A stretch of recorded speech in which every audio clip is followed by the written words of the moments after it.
It's not an easy thing for humans to move around in the shallows of San Francisco Bay, especially at low tide over acres of soupy sediment.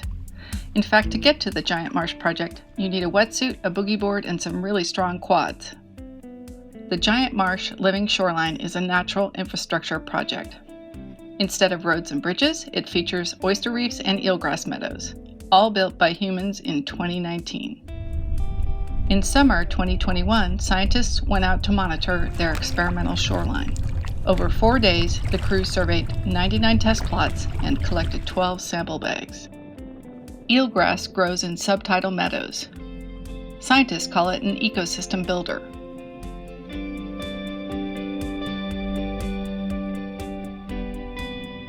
The monitoring crew counts the number of strands of eelgrass in the plots and looks for flowers.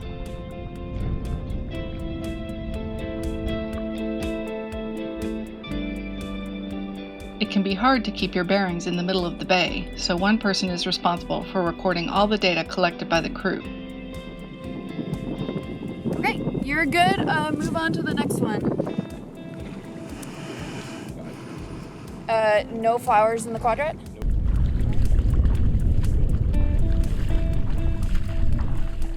The crew measures chute density, as well as how much light is getting into the water and how salty it is. Some eelgrass shoots can grow more than 2 meters long, so the crew uses a yardstick to measure in increments.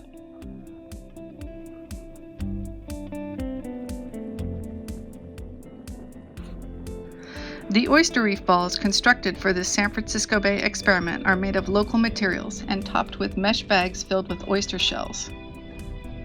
The shells attract drifting oyster larvae to the reef.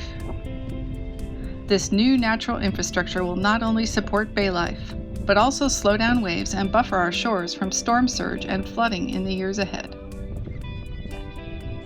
On the oyster reef, the crew lifts up the canopy of sea lettuce, looking for specific small mesh bags containing target samples. Using clippers, the crew cuts the cables anchoring the sample bags to the reef and puts them in a pre-marked shopping bag so they can go back to the lab for testing.